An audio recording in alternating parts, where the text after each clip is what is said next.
क्या बिहार में इनको हिंसा नहीं दिख रही है? बिहार में से बिजली को लेकर गोली मार दी जाती है, उस पर खामोश है। प्रधानमंत्री को जवाब देना चाहिए, प्रधानमंत्री को बोलना चाहिए। तो क्या मुख्यमंत्री को नहीं बोलना चाहिए? जो कटिहार में हुआ, अपने गठबंधन के लोगों की बात आती है तो आप मौन हो जाते हैं। उस पर मुख्यमंत्री जी की जुबान बंगाल पे नहीं खुलती, अपने राज्य में नहीं खुलती। बताइए, गवर्नर एक संवैधानिक पद पर है, गवर्नर का बहिष्कार करना, कल को मां महिम राष्ट्रपति महोदय अगर आपको बुलाएंगी, आप उनका भी फिर आप बहिष्कार करेंगे। इस तरीके से एक संवैधानिक पद को राजनीतिक घेरे में लेकर आना, ये गलत है, पूर्णतः गलत है। आप जाइए, वहां पर जाकर आप अपनी मांगों को रखते।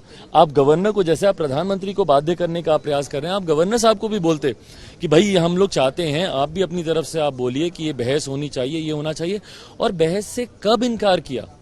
केंद्र सरकार ने, हमारे प्रधानमंत्री बोल चुके हैं, दो बार सदन के पटल पर गृह मंत्री से लेकर रक्षा मंत्री तक सब बोल चुके हैं, स्पीकर साहब बोल चुके हैं कि भाई हम लोग हर तरीके की चर्चा के लिए तैयार हैं। उसके बाद अगर आप चर्चा नहीं चाहते और इसको नियम में बांधना चाहेंगे और सिर्फ प्रधानमंत्री को बाध्य करेंगे, भाई अविश्वास प्रस्ताव आप क्यों लेकर आए? क्योंकि आप प्रधानमंत्री को आप बाध्य करना चाहते हैं जवाब देने के लिए। और ये पूर्णतः राजनीति को दर्शाता है। 7-8 दिन हो गए पार्लियामेंट को चले हुए, अगर अभी तक एक राउंड ऑफ डिस्कशन भी अगर हो गया होता तो हम लोग किसी ना किसी निष्कर्ष पे पहुंचते। तब अगर आप सरकार के जवाब से अगर आप सहमत नहीं होते तो आप बोलते कि भाई हम लोग प्रधानमंत्री से जवाब चाहते हैं, तब आपको जितना हंगामा करना था आप करते। पर ये दर्शा रहा है, और अब तो भाई स्वीकार भी हो गया ना अविश्वास प्रस्ताव, उसके बाद क्यों हंगामा? उसके बाद क्यों नहीं आप सदन को चलने दे रहे?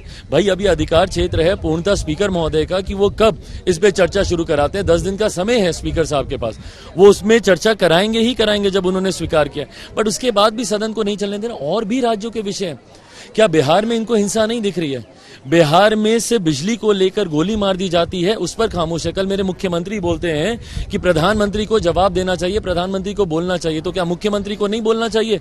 जो कटिहार में हुआ, या जो बेगूसराय में जिस तरीके की तस्वीरें सामने आई हैं, जो मणिपुर की तरीके की हैं, जहां पे हमारी बहन बेटियों के साथ वहां पे दुष्कर्म किया गया, उस पर नहीं बोलना चाहिए? मुजफ्फरपुर पे नहीं बोलना चाहिए?